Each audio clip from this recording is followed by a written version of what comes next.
Matapos nga na manahimik ng ilang saglit itong nabigla na si Dambi, tumuloy na rin siya at sumagot sa tanong ni Nana Hyun, ipinakilala ang sarili, binanggit na siya ang roommate ni Sungbin.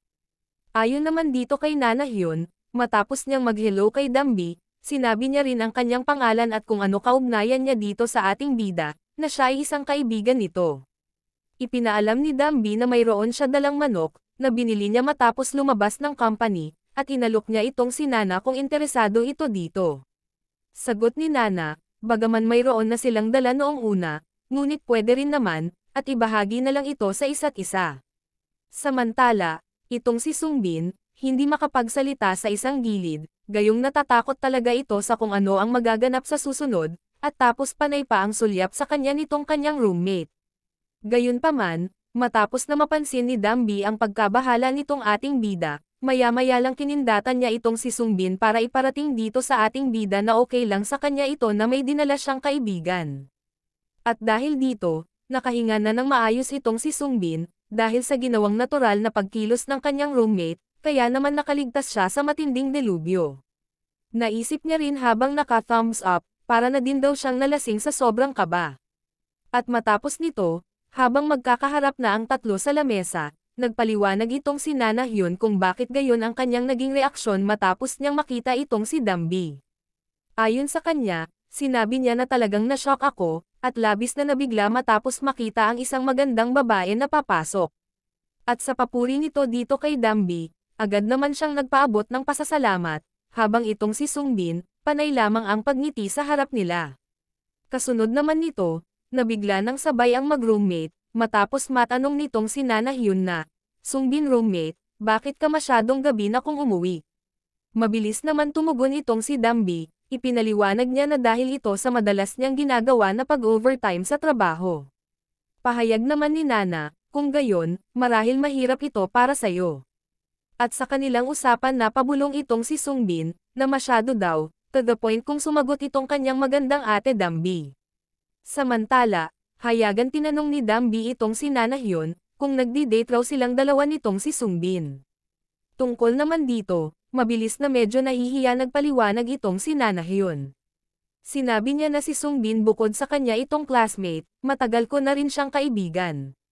Ukol pa rin dito, palihim na banggit ni Dambi na, sa kabila nito, wala pala silang ganoong uri ng relasyon. Maya-maya, tinanong ni Dambi si Nana Hyun, na ano ba ang hinahanap mo sa isang lalaki? Siyempre naman raw yung medyo gwapo, ayon dito kay Nana Hyun sa kanyang nabanggit sa isipan.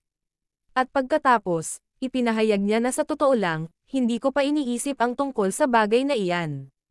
Ngunit gayon paman, kung sakali, siguro isang nice guy at isang taong madalas na makakasama ko.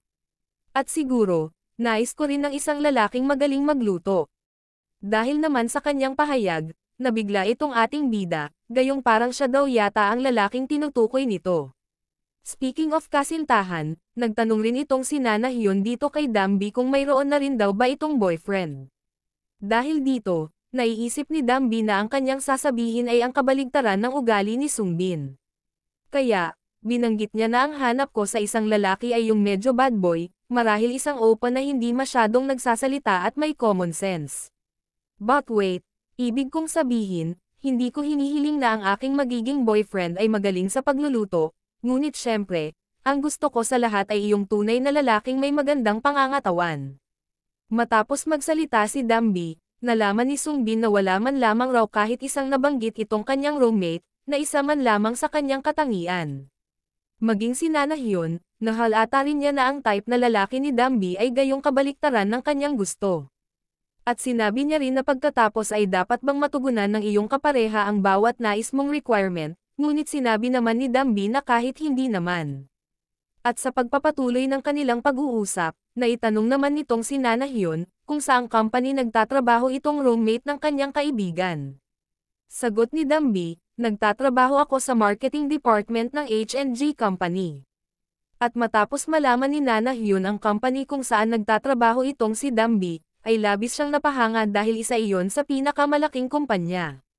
Samantala itong si Sungbin wala paki sa company bagkus pinagtuunan niya ng pansin ang kawalan ng kasintahan nitong kanyang roommate. At ayon nga base sa naging kwento nito, kung iisipin hindi pa raw ito nagkakaroon ng boyfriend kahit kailan, at ito naman ay hindi nabanggit sa kanya ni minsan.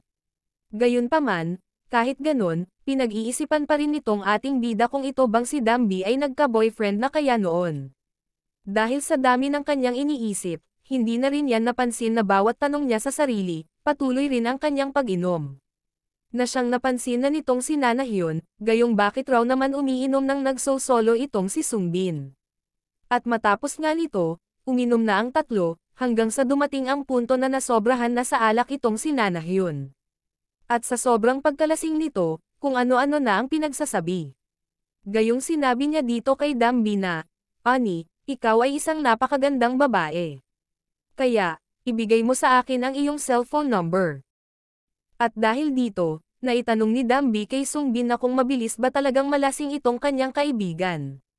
Tugon naman nitong ating bida, "Hindi naman pero, hindi ko akalaing iinom siya ngayon ng ganyan karami." Sinubukan kausapin ni Dambi ang lasing na si Nana Hyun, upang sabihin dito na mahiga muna sa kama para makapagpahinga. Ngunit ayaw pumayag ni Nana Hyun mahiga sa kama, dahil baka raw umuwi dito ang boyfriend nito, at magsanhi pa siya ng abala. Ukol dito, sumakay na lang itong si Dambi sa kaibigan ng kanyang roommate at sinabi niya na, "Ang aking boyfriend ay hindi pupunta dito ngayon, dahil sa masyado na ring malalim ang gabi." Matapos nito, kinausap niya si Sungbin kung pwede, ipahiram muna dito kay Nana Hyun ang sarili nitong kama ngayong gabi, dahil sa hindi ito maaaring umuwi sa kasalukuyan nitong kalagayan. At nang pumayag na itong ating bida, agad kumilos si Dambi para tulungan itong si Nana Hyun na madala sa kama ni Sungbin. Na habang sinisikap ni Dambi, na madala itong lasing na dalaga sa kama ni Sungbin. Samantala itong ating bida, matapos niya makita kung paano gabayan ni Dambi ang kanyang best friend. Nasabi nito sa kanyang isipan na nakakapagsisi naman, na ipinanganak ako na isang lalaki, gayong kung nagkataon raw na siya ay isang babae rin, malaya rin daw niya itong magagawa sa kanyang kaibigan. At sa kalagitnaan ng kanyang pagnanasa, humiling na si Dambi ng tulong dahil nahihirapan siyang mabuhat si Nana Hyun, na kaagad rin naman kumilos ito upang madala sa kama ang kanyang best friend. Gayunpaman, nang ito ay nasa kanya na, subalit mahirap rin sa kanyang panig dahil sa kailangan niyang magdoble ingat sa paghawak nito kay Nana Hyun. Hanggang sa dumating ang punto na itong kanyang best friend ay napasandal na sa kanya, na siya namang ikinabahala nitong ating bida, dahil sa hindi niya talaga alam kung ano ang dapat gawin, at kung saan ito dapat hawakan. Dahil naman dito, pinagsabihan siya ni Dambi na maging maingat at hawakan ito sa kanyang baywang. Subalit hindi pa rin niya ito ginawa kaya naman naiinis na itong si Dambi, at muli niyang sinabi kay Sungbin na hawakan ito sa kanyang baywang. Subalit iba ang nahawakan ng ating bida gayong sa halip sa baywang, aksidente niya itong nahawakan sa pigi. Kaya naman, nagsalita na itong si Dambi sinabi na Sungbin, "Sinusubukan mo bang samantalahin ang kanyang pagkalasing, na mabilis namang nagpaliwanag ang ating bida na aksidente lang naman raw iyon." At sa wakas, sa dami ng kanilang pinagdaanan, kinalaunan na ihiga rin nila itong si Nana Hyun sa kama ni Sungbin. Ngunit dahil sa klase ng suot nitong palda, nagsalita si Dambi na, "Sungbin, ang iyong mata." Ayon naman dito sa ating bida na mabilis inilagay ang kanyang kamay sa mata, binanggit niya naman na wala akong nakita, kahit meron naman talaga. Gayunpaman, ayon dito kay Dambi, na natawa dahil sa naging reaksyon ni Sungbin, sinabi niya na nagbibiro lang naman ako. At gayong biro lang pala iyon, kaya mabilis rin niyang inalis ang kanyang kamay. Sabay niya naisip na tila kapag lasing itong kanyang roommate, ay maalam rin daw pala itong magbiro. Bumalik ang dalawa sa seryosong pag-uusap, binanggit ni Sungbin na pasensya na, "Nuna.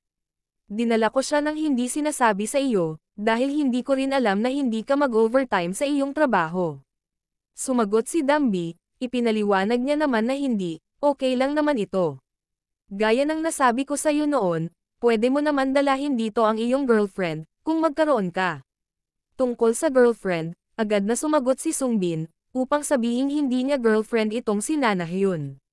Subalit una nang sinabi ni Dambi na oo nga kaibigan mo siya, ngunit gusto mo rin siya, di ba? Tungkol doon hindi na naman naglihim pa itong ating bida at kanyang sinabing totoo iyon. Pahayag naman ni Dambi, "Alam ko na ikaw ay medyo mabuti, at gawin mo ang lahat upang magustuhan ka rin niya. Matapos magpasalamat si Sungbin, naungkat naman ni Dambi kung saan ito maihiga ngayon. Maingat na pinag-usapan ng dalawa ang tungkol sa kanilang problema ngayon. Dahil ayon dito kay Dambi, mayroon lamang sila ngayong dalawang kama, ngunit tatlo sila, kaya pwede naman natatabihan niya na lang itong si Nanahyun. Samantala itong ating bida, iba ang kanyang plano, dahil sa kasalanan raw naman niya ito at kanya rin itong bisita, kaya mas mainam na siya ang tumabi dito kay Nanahyun, para naman maging komportable daw sa pagtulog itong kanyang nuna Dambi. Subalit hindi pumayag si Dambi sa plano. Bagkus kanyang napagdesisyonan na sila na lamang ni Sungbin ang magtabi sa kama. At gayon nga, ang naging resulta sila nga nito ni Sungbin at Dambi ang nagtabi sa pagtulog. Ngunit hindi makatulog itong ating bida, dahil sa naiisip niya naman na kung ito ba raw ang tamang solusyon. Ayon pa dito, nasabi niya rin sa isipan na hindi pa rin ako makapaniwala na matutulog kami ng magkasama. Ito ay ganap na nagpapaalala sa akin noong oras na natulog ako kasama si Aisol Nuna. Ngunit ito ay naiiba, dahil hindi ako nakikita ni Nuna Dambi bilang isang lalaki, bagkus alam ko sa aking sarili, na ang tingin niya sa akin ay isang bata. Mga ilang saglit, medyo nabigla si Sungbin, gayong naramdaman niya na may gumalaw sa double deck. At kaya mabilis niyang tiningnan ang kanyang best friend sa ibaba at nakita nga niya ito na bumangon. Hanggang sa mapansin niya na ito ay papunta ng banyo kaya naman hinayaan niya lang muna ito. Natiyak nga niya na pupunta talaga ito ng banyo.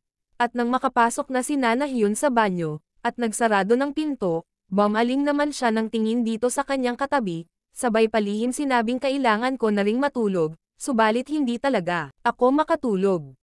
Habang dito sa kanyang tabi, itong kanyang nuna Dambi, makikitang relax lamang at nagagawa rin itong matulog, nang walang ibang iniisip.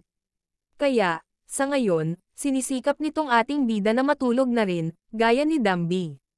Subalit bigla nitong naisip na kung sakali raw siya ay humilik, baka makapagsanhi pa daw siya ng gambala, kung sakali. Hanggang sa maya-maya pa, biglang iminulat ni Dambi ang mga mata nito, sabay tinanong niya ang ating bida na, Sungbin, hindi ka ba makatulog? Dahil naman dito, nabigla itong si Sungbin, gayong tila nag-ambala nga niya itong kanyang roommate sa pagtulog nito. Ipinaliwanag naman ni Dambi na hindi ka kasi tumitigil sa paggalaw, tanong niya naman na hindi ka ba komportable sa tabi ko upang matulog. Bumangon si Sungbin, sabay niyang binanggit na ayos lang naman, marahil ikaw itong hindi komportable sa aking tabi, at huwag mo akong isipin, gayong matutulog na lamang ako sa ibang lugar. Subalit hindi naman nagsalita si Dambi, sa halip tumingin lamang ito kay Sungbin, nang walang anong salita. At gayong tahimik lamang ito, kaya plano na sanang umalis ang ating bida ngunit bago pa niya magawa ang umalis, kaagad naman siyang pinigilan nitong si Dambi. At dahil sa bigla ni Sungbin, kaya naman, na-outbalance siya sa kanyang pagkakaupo. At dahil rin dito, bumagsak siya sa lugar kung nasan itong kanyang roommate, na siyang labis nitong ikinagulat na gayong bakit daw biglaan na lamang siya nitong binatak. Sa dami ng tanong nitong ating bida, kung bakit raw ba, at ano daw ba ang dahilan. Ngunit, nanatili lamang naman itong tahimik si Dambi, na pinagmamasdan si Sungbin. At maya-maya pa, nagsalita na rin siya sinabihan niya ang ating bida na mahiga na ito, ngunit pwede niyang gamitin ang kanyang braso bilang unan. Natuwa naman dito si Sungbin sa nasabing iyon nitong kanyang nuna. Binanggit naman ni Dambi na kaya gagawin niya raw iyon para tulungan na makatulog na itong si Sungbin. Bagamat ayaw sana niya ito subukan, subalit iginigiit talaga ni Dambi na mahiga na ito sa kanyang braso. Na siyang lalong nagpagulo sa kanyang isipan, gayong talaga nga yatang seryoso itong kanyang roommate na gamitin ang kanyang bisig bilang unan. Isa pa sa kanyang ikinatatakot, paano raw kaya, kung makita siya nitong si Nanahyun sa oras na lumabas na ito sa banyo. Subalit itong kanyang kaibigan, sa ngayon, nakatulog na sa loob nitong banyo habang na-jingle. Gayunpaman raw, bahala na si Batman. At nahiga na nga itong ating bida, na parang humiga lamang sa kanyang ina kung makaasta. Na ikinagulat naman ni Dambi dahil sa ginawa nito. Gayunpaman, pinabayaan na lamang rin niya si Sungbin, ngunit palihim siya nagsalita na, wala naman akong sinabing yakap, na tulad nito. Maging itong si Sungbin, nagulat rin gayong iba ang kanyang nagamit na unan. At pagkatapos, nagkatinginan ang dalawa sa isa't isa, hanggang sa magsalita na itong si Dambi na medyo hindi komportable kung nakahiga ka sa akin ng ganyan. Kaya pwede ba, na lumipat ka ng bahagya? At dahil sa pahayag na iyon ni Dambi, labis ang hiya nitong ating bida gayong ayaw pala raw nito na mahiga siya ng ganon. Kaya palusot nito, wala naman akong ibang layunin ukol sa bagay na ito. Na naiintindihan raw naman iyon ni Dambi kaya wala dapat itong ikabahala. Sa mga sumunod na, mabilis kumilos at lumipat si Sungbin, subalit hindi pa rin mabura sa kanyang isipan ang kanyang nagawa dito sa kanyang roommate. At dahil naman sa walang kagalaw-galaw itong ating bida, nagtanong na itong si Dambi kung okay lang raw ba ito gayong bakit hindi ito kumikilos man lang. Na hanggang sa maalala ni Dambi si Nanahyun, nagsabi ito kay Sungbin na pupuntahan ko muna ang iyong kaibigan. Gayong baka nakatulog na iyon. Lumipat na nga ang eksena dito sa panig ni Nanahyun, na nasa loob ng banyo. Nasa ilang mga sandali pa, marahan binuksan ni Dambi ang pintuan ng banyo, sabay sa pagtawag nito kay Nanahyun. Subalit nalaman niya na masarap na ang pagkakatulog nito sa mga oras na ito, kaya naman hindi na rin niya ito inabala pa. Sa kabilang panig, nagsalita si Sungbin, para tanungin kung ano ang nangyari at kung kailangan raw ba ng kanyang tulong. Subalit sinabihan siya nitong si Dambi na hindi na kailangan dahil siya na ang bahala dito sa kanyang best friend. Sinabihan niya rin ang ating bida na matulog ka na, dahil ako na ang bahala dito. At gayon na nga natulog na si Sungbin, at pinabayaan na niya ang kanyang kaibigan sa pangangalaga ng kanyang roommate.